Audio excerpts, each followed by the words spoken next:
so lovely to be here with you. What an exciting time. I know that you did a pop-up store for Agnona last year on Bond Street. How did that go? The pop-up store on Bond Street was really a great step for us in London because we went in there and installed a very kind of Milanese style apartment feeling as a retail space. And the fact that it wasn't permanent allowed us to kind of play with the elements a little bit. So for those who aren't familiar with Agnona, how would you describe the brand? Agnona sort of represents the ultimate in sort of good taste Milanese fashion. It's a brand that was founded primarily as a fabric mill in the 1950s and specialized in extremely high quality fabrics like cashmere and alpaca, vicuña, and fine wools. Then in the 70s it became a fully fledged fashion brand with a ready-to-wear line.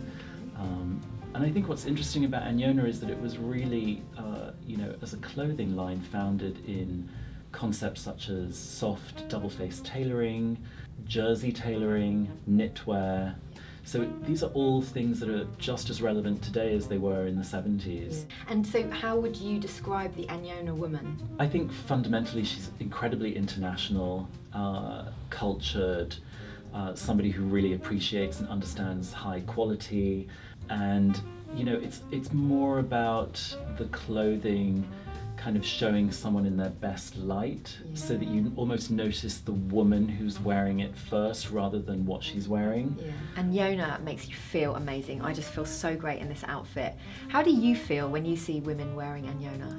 I think it's really amazing because in a world where things move very fast, where things can be very loud, that there are still women of impeccable taste and culture that respond to the things that we make, which are quite rarefied in terms of luxury and quality. So the Italian heritage obviously plays a very big part in influencing the collections for Agnona. Are there any other inspirations that you can talk about, like art or film? Because Agnona was founded in the post-war period, which was a time in Italy when there was this great resurgence of all of the the arts and design in general. So you had great product and furniture design, incredible architecture, cinema, and fashion became kind of very industrialized but craft-based at the same time. The story of Agnona was kind of in lockstep with this sort of incredible flourishing of art and design. So for me, that's sort of always the main sort of signifier of how to approach a collection, that it should be about great pure design thinking. So I try to design collections that are have a timelessness about them and that are really about great style. It's always really important to have incredible grooming, hair and makeup in terms of how we show the collections. I like women to look very natural, not too overdone, so like quite a sort of nude sort of complexion, not too heavily made up. And I think that with all of that as a backdrop, then I think of everything very seasonally. I'm open to many influences. It's one of the great things about living in London and being a British designer, is that you kind of get to experience these incredible exhibitions that take place. You walk around in the streets here and you see amazing, cool people everywhere. And so, I've used references such as, the double portraits from the David Hockney show from a year ago, other artists I look at, and I go to the cinema all the time.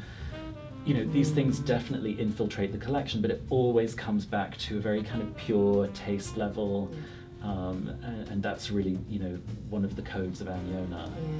So Simon, you're obviously British, but you really get the whole Italian vibe.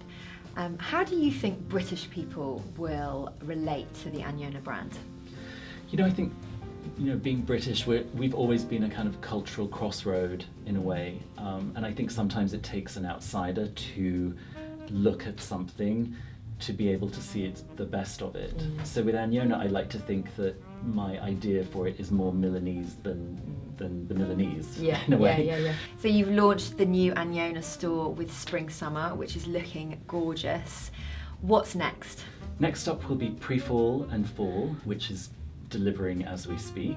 Pre-fall is really a a great wardrobe consisting of essential knitwear, and some brilliant coats, just in a really, really chic colour palette of greys and blonde camels, with very delicate hints of feminine colour woven through it.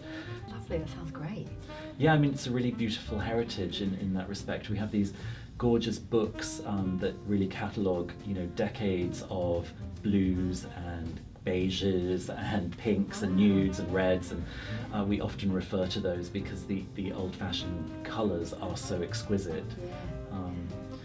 And then I think for fall we have more sort of specialised pieces like amazing coats in double-face mohair, which is a very specialised material, really unusual, and it's essentially like buying a couture coat because the fabrics are all woven for us, and then the actual clothes are all made by hand. So, it's true Italian craftsmanship at its best. I want to be Italian. You can just dress Italian. I feel I'm Italian today. Thank you, Simon. It's been lovely to meet you. Lovely to meet you too. And to talk to you and find out more about this beautiful brand. Very exciting. Thank you.